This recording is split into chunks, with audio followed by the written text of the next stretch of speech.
The Gratitude Podcast, episode 61. Of course, there's many other elements to gratitude. I was just at an elementary school yesterday doing a program with them here in the New York area.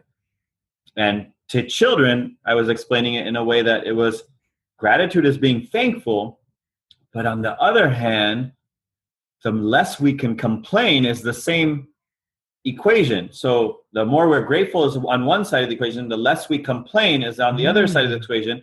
And how do we actually practice complaining less as children, as adults, all of us? Children have more of a right to because they're always doing that to adults who they're dependent on, which that relationship is okay. We grow out of it. But I was just trying to plant the seed of the idea that how can we play games like complaining less and try to go a day without complaining. But when you do, just be aware of it and say, oh, okay, and try to make a really fun process. And I shared with them some examples of how I played that game before with my nephews and nieces, and how amazing of an opportunity it is for us to cultivate gratitude by being aware of where we're complaining. Welcome to the Gratitude Podcast on www.georgianbenta.com, where you'll hear a new story each week that will inspire more gratitude in your own life. Our mission is to inspire 100,000 people to discover how to feel gratitude and live a happy life through the amazing life stories of our successful guests and their actionable tips. And now, the host of our podcast, Georgian Benta. Hi, Gratitude Seeker, and welcome to a new episode of the Gratitude Podcast. Today with me, I have an amazing human being. I've been listening to his songs and I just feel uplifted. I've mentioned his songs also in one of the shorter episodes that I do on the Gratitude Podcast. And I really encourage you to listen to him because it's just uplifting. It just connects you to a higher vibration, and you can feel the place where he was internally when he did these songs, and I think it's quite incredible. Welcome, Nimo Patel. I really appreciate you accepting my invitation, and I'm just happy that you're here with us, and you're sharing your message, because you, unlike other people that are musicians that don't really have a message, you have a really deep and profound message, and I really appreciate that. Welcome. Thank you, brother. Thank you for inviting me here in Romania and on planet Earth and all over, sharing your message of gratitude through these podcasts. So thank you so much for having me here. And the music, yes, the message is good. It's very universal, so it's not my message, but I think it's just, for me also, it's a blessing to try to practice that message in my day-to-day life. I think that's most important. So yeah, I appreciate your sharing. Totally. What I forgot to say about you is that you went from having an Ivy League education to Wall Street to fame and fortune as an MTV Rap star, and at some point in your journey, you realized that this is a walking path to suffering. Do you want to say a few words about this? What happened that got you to realize this and to choose another path?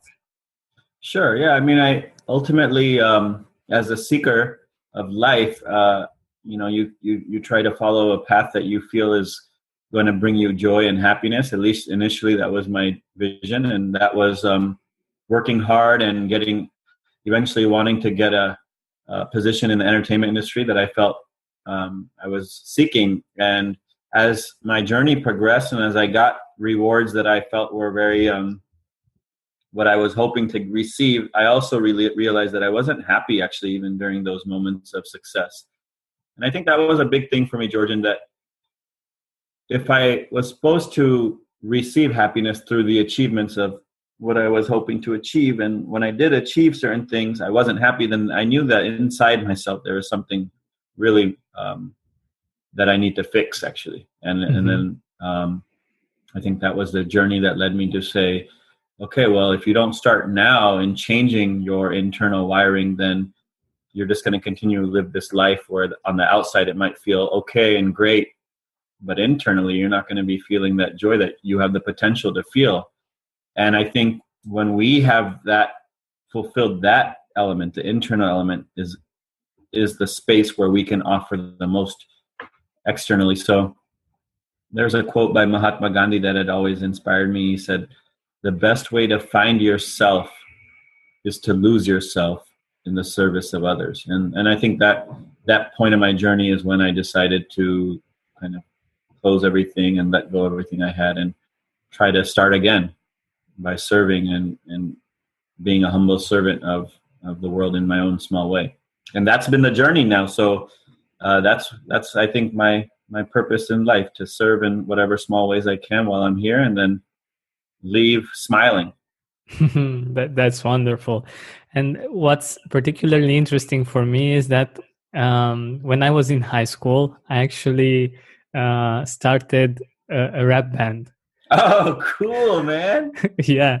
That's awesome. Yeah, and we were, let's say, a bit successful in our little town. Mm-hmm. Of course, we wanted to be like the big successes that we saw on TV. Mm-hmm. And it was interesting for me that even then I realized that it's not actually the thing. I love the creative process. I loved writing lyrics, for instance, because they were positive, motivational.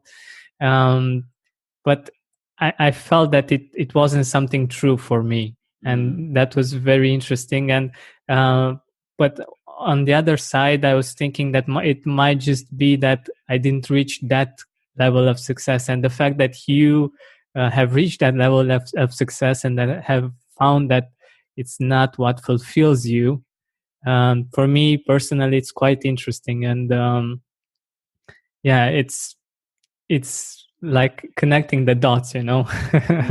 Yeah, it's individual for each of us, right? No matter what our situation and parameters. But I think for me, the most important thing was to keep questioning myself and being honest with myself, and not let the outside influences guide my understanding of how I was feeling and what I should be doing. So I think that internal questioning and authenticity to myself, I think I would credit to making changes that I otherwise, like you said, probably would not have desired to just keep following that path because it felt like it was good and nice and, well, you know, on the Exactly. outside. Yeah, So. exactly.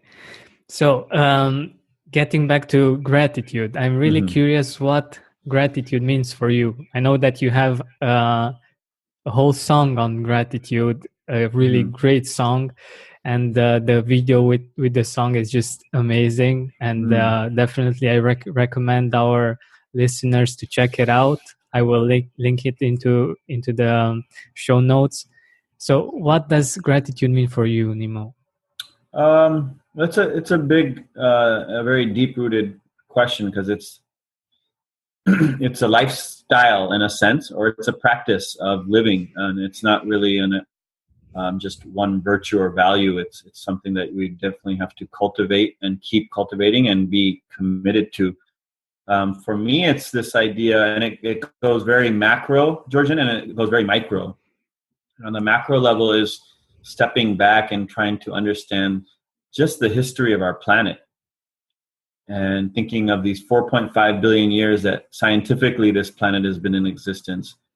And if I'm looking at it just from my perspective, my micro lens, this, for me, this is a human body that I get to connect with, my mind, my heart, my senses, to be given an opportunity to be a small dot on this historical timeline of this planet, and then to be at this moment where human beings have come to this great space of achievement and destruction at the same time, and to be witness to this all, and sometimes be a part of it, and sometimes try to step back and just be like, wow, this is quite magical to be in this space and time. And this is the one tiny planet that I'm talking about, planet Earth, billions of other planets, and we have no clue what goes beyond. But to be a small part of this one at this time frame, to me, is quite magical. So to step back and just understand that element is, to me, one of the foundations of trying to step into gratitude. And as I go deeper then into my life, into my being and presence here, being a part of that journey, then I soak into my personal life beyond the macro and start saying, well, this life is really a gift I've been given. How can I use it? And I think this idea that when I am able to understand the blessings that I'm receiving, then it really, like, I always see kindness and gratitude as two sides of the same coin, that when I realize the blessings that I'm having, then I only have room to offer that forward to others, and so for me, gratitude is an awareness that it's most importantly, I would say, and I'm just saying this out loud right now thinking, but the most important thing is the awareness and that deeper intention of understanding, humbly understanding this small role that we play and the gifts that we're being given while we are here, and how do we pay that forward. Of course, there's many other elements to gratitude. I was just at an elementary school yesterday doing a program with them here in the New York area. And to children, I was explaining it in a way that it was gratitude is being thankful, but on the other hand, the less we can complain is the same equation. So the more we're grateful is on one side of the equation, the less we complain is on the other side of the equation. And how do we actually practice complaining less as children, as adults, all of us? Children have more of a right to, because they're always doing that to adults who they're dependent on, which that relationship is okay. We grow out of it. But I was just trying to plant the seed of the idea that how can we play games like complaining less and try to go a day without complaining. But when you do, just be aware of it and say, oh, okay, and try to make a really fun process. And I shared with them some examples of how I played that game before with my nephews and nieces, and how amazing of an opportunity it is for us to cultivate gratitude by being aware of where we're complaining and saying, how do I flip that? And I'll give you an example. One time my nephew and I were at a hotel, and it was a really nice hotel, and we were waiting for the golf cart person to pick us up because it was quite a distance from the main office where our room was. And we were waiting, we called, and 5 minutes later, the golf buggy didn't come. 10 minutes later, it didn't come. 20 minutes later, it didn't come. And then we were just like, and we had agreed that when we came to this hotel, we would not complain for the whole trip, for our whole vacation. For me, that was very important, to go to an expensive hotel and then you start complaining. To me, it's very painful to hear that. So then we play this game. So we had this moment where at 20 minutes, this golf cart didn't come. We looked at each other and we started joking. We're like, so inside, I was trying to think, how do we convert this from complaining to gratitude? And then we looked at each other. I started joking with them, like, wow, this is amazing. This golf cart hasn't come, and we get to bond and spend these 20 minutes together standing side by side. And we started laughing. But this idea that we shifted the energy just through that intention and that awareness that we want to cultivate gratitude. How are we going to do it? What are the things we can do? And so to me, gratitude is all encompassing in many ways. My dear friend, Guri Mehta, she went on the Camino de Santiago from France to Spain, and she wrote a poem called Pilgrim. And one of my favorite quotes that she wrote was, dear pilgrim, be grateful, for gratitude and suffering cannot coexist. And it's, maybe not 100% true. Maybe we are suffering sometimes, even though we feel grateful or we're going through some tough times. But our spirit has a bandwidth, and the more we cultivate it with compassion and gratitude, the less moments we are given opportunity to suffer. And it's very powerful. It's a very amazing cycle, I think, that we can look at and try to internalize. Yeah, I love the fact that you gave us this perspective. I really didn't think about gratitude in this way. The fact that by not giving energy to complaining and shifting that energy to gratitude, you can actually get more gratitude. Because indeed, we spend a lot of time complaining. and all that time spent complaining, it's not spent in appreciation. And it's quite a pity, because when we get a gift, if we are just complaining and just thinking about what's bad with the gift, of course we won't enjoy it. And it's the same with life, right? And you also anticipated my next question, if you have a favorite quote on gratitude, which is really cool. I like that one. Yeah. Yeah. So what I'm really curious, you mentioned though a few minutes ago the fact that even though we are grateful, we sometimes suffer, or we sometimes have a harder time to feel grateful. What do you do when it's harder to be grateful?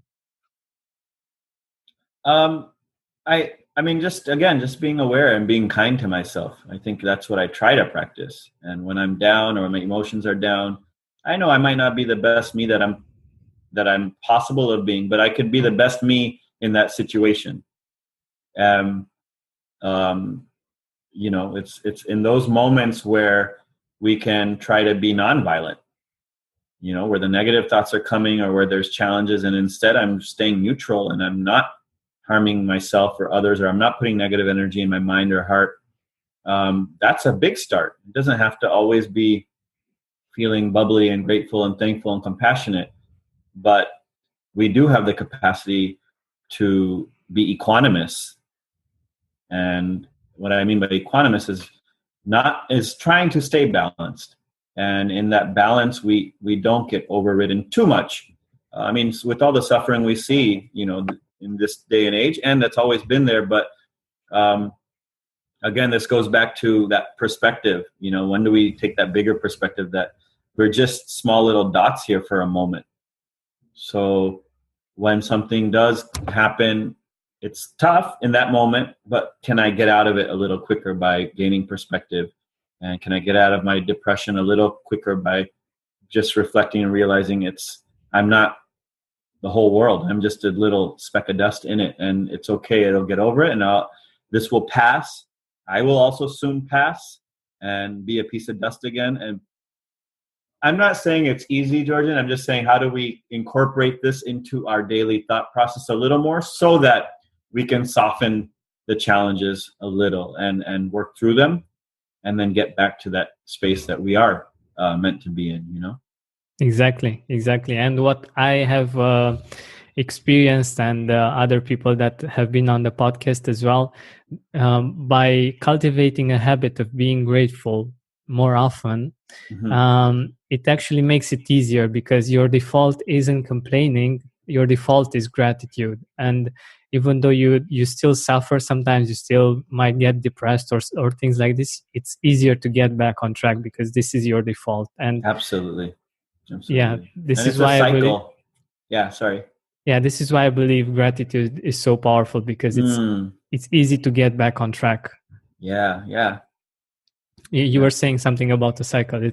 Well, I was saying that idea of going into the negative space is a vicious cycle, and it's a snowball effect. And so it's like not only trying to cultivate more gratitude, but the more we avoid that, the less we're deeper to go into that. And we see that in many ways, where common human conversations have to do with negative things, complaining about something, seeing how bad something, and it's common human bonding to discuss suffering and to want to be a part of suffering or observe it. It's part of our human tendency to want to see darkness so that we can protect ourselves from it, or discuss it so we can. But again, that's a form of habit pattern that we've created, that we pass on to each other, that we nurture, and we can also nurture as you are helping doing, which is cultivating these innate ways of seeing the world through a lens of gratitude and positivity. Yeah, exactly. Because the first one helps you with surviving, with just going by and existing in this world. Right. And the other one actually gives you more, like I like to say, deliciousness of life. Joy and richness and blessings that we start feeling and seeing. Exactly. Absolutely. But I'm really curious, when you discovered gratitude, like not just the word, but an actual experience of gratitude that you felt personally? It's happened over time, I think. For example, I think I pray before each meal, and I'm not just talking about a prayer towards some god of a religion, but uh, in gratitude for having a meal to eat.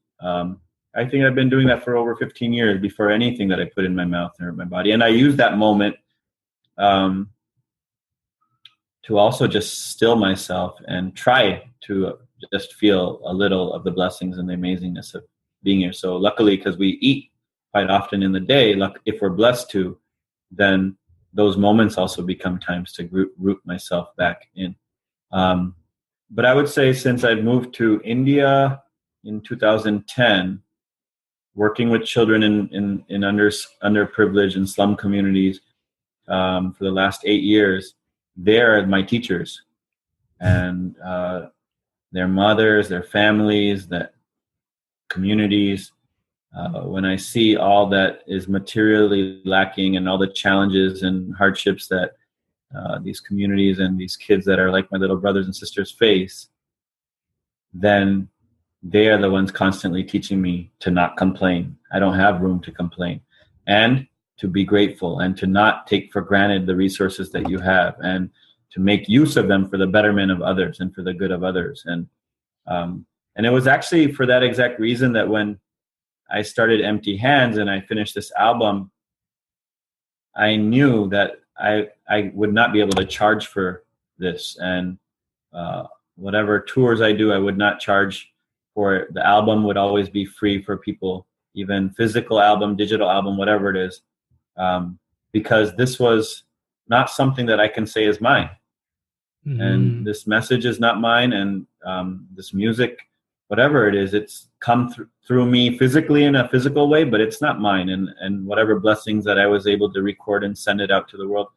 So in that sense, that gratitude was deep for me in that space, because it allowed me to share what I'm doing now from that space that I would want to, from a space of gratitude, and not from a space of doership, or that I did something, or that I created something, but really that, hey, wow, I'm able to help pass this on and let it flow, you know? Mm-hmm. Yeah, and you can totally feel that when you listen to the songs. They're just amazing, and also the videos are so uplifting. I really, you can really feel the place that they were done in, and I really love that. But I was also curious if you, like in the past when you weren't that grateful and you weren't so appreciative of life, what would you tell your younger self about gratitude, like 20 years ago, or I don't know? Yeah, good question. I mean, I think it would have, if I was to share a message on gratitude back then, I actually don't remember maybe the space that I was in, but it would be much more superficial, I think, from a non-experiential space, and which actually to me is very meaningful to let for all of us to know that it's important that we experience in order to develop these values in a deeper way. That's why I really always encourage my family, the kids that I see around the world, or even the adults that I see around the world, to serve and help others, and see that no matter where we stand on the world, there are always people that are, or animals, or the environment that's in a more challenged space than us. And when we are able to go put our hearts in that space and serve, that's when there are shifts that happen, and a space of thankfulness, a gratitude, a deeper seed is planted, and it doesn't become just philosophical anymore.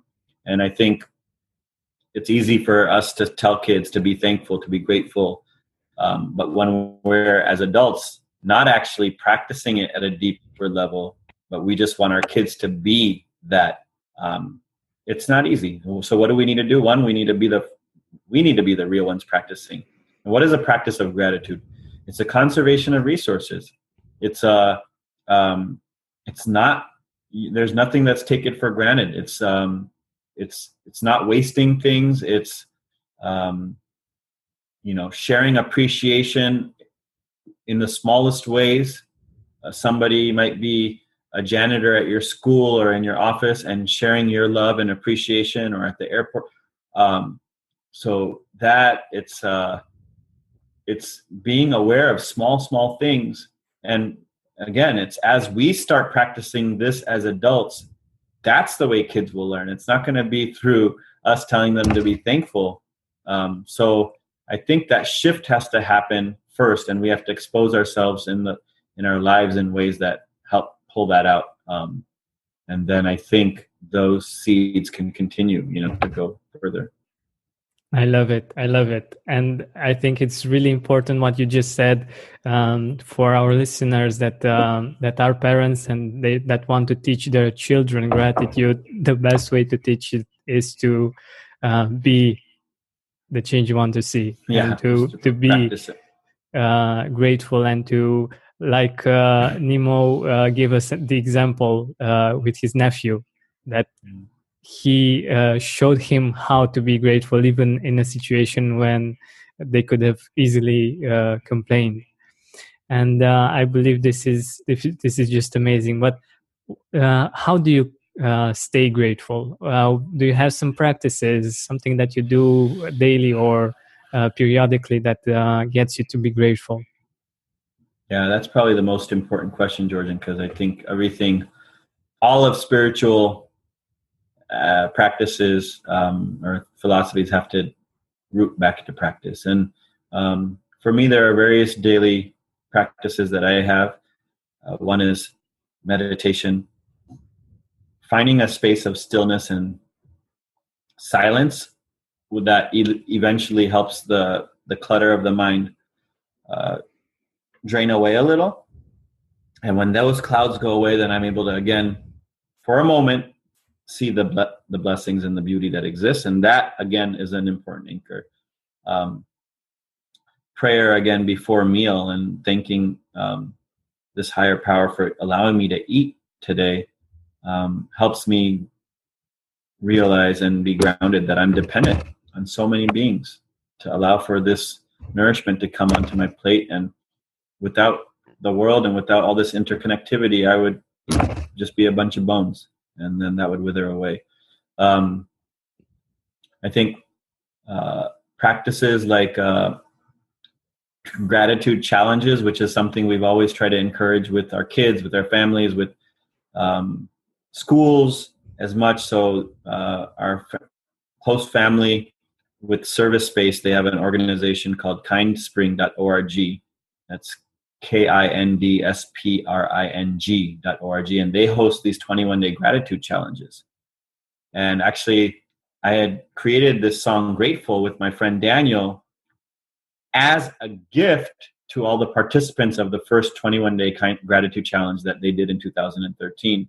And then my friend Ellie happened to be in India at that time, and I asked her if we can shoot a video, and we happened to just shoot that video in that week as a gift to the participants of that 21-day gratitude challenge. So just as an encouragement, like in families, in communities, you can do that, where you take gratitude challenges, because ultimately this is a muscle, and we have to build and cultivate and nurture and nourish it. And then it starts shifting our spirit, our nature, our habit patterns, and then you start seeing it. So, now I feel like if I do complain, for example, it comes really loud. I'm like, I can feel it, and I'll feel a deep kind of like small pain in myself for complaining. And so that's great that I can start noticing and being aware of that fact that after whatever so many years of practicing, that when I complain, that negative, or when I hear people complaining, it goes inside of me. And the question comes up, how do we change this energy? So I think as we start practicing little by little in small ways, a lot of people do diaries, gratitude diaries and journals before when waking up, going to sleep, whatever ways, small ways we can create our own practices to remind ourselves of the blessings that we have. In the Grateful song, there's a line that I really like, but a lot of people may not understand the meaning of it. It says, it's at the end of the song, but it says, it's a gift to realize that everything is a gift. And that gift of realization is this awareness. When we are aware to realize that everything actually is here as a blessing, that awareness is the biggest gift that we can have. But how do we practice and cultivate that awareness day to day? Those are the practices we need to create. Exactly. I love this idea, and I think that gratitude is a gift. Being able to see the gifts that we have, and that's one of the reasons why I'm doing this, because I've seen myself that no matter all the things that I can achieve on the outside, if I'm not able to appreciate my life and the outside circumstances, they don't really matter. And if I have this gift, the things that are on the outside, I just appreciate them more, and it's just the thing that I actually needed, not the things that are on the outside. So my last question for you is, if you have some people in your life that have impacted you, have helped you become the person that you are today, and that you would like to mention. Oh, yeah. I mean, there are so many people, and the obvious ones are mom and dad and my family. And on the spiritual path, I think people like Varun Bhai and Jayesh Bhai and Nipun and Guri and so many noble souls. And I don't think they care to hear this or that, but I think the fact that there are noble friends that I have, and I'm not even talking about the people that I know, but people like ourselves that are trying a little to do our small part of good in the world and to purify our own mind and hearts. All those beings on the planet, I thank for being noble friends and helping lift me up and help me grow invisibly, visibly, whether you know it or not. All those souls are there, and all the beings that allow for that. So yeah, I think I just feel blessed to keep learning and growing together with our community all around the world.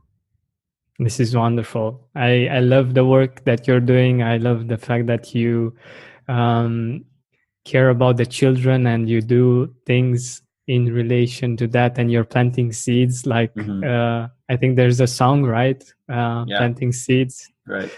I think this is amazing, and that you're spreading gratitude. This is awesome. Thank you so much for being here. Thank you, brother. By the way, where can our audience find you? Where can our audience see your work? I know that your album is online and it's free and it's downloadable. Yeah. The album is a gift for everyone on emptyhandsmusic.org. That's emptyhandsmusic.org. And then, all the music videos are also there. All the music videos are on YouTube, Empty Hands Music, and Facebook also, Nimo Patel. So thank you. Keep spreading the love and light, everyone, and may we all keep serving all the people around us and supporting in small ways through our life, wherever we are. Exactly. Thank you so much. All right, brother. Lots of love. Thank you for listening to our weekly podcast. Help us reach our goal of inspiring 100,000 people by sharing this podcast with your loved ones, with your Facebook friends. And if you loved this episode, please write a review on iTunes. Search for the Gratitude Podcast.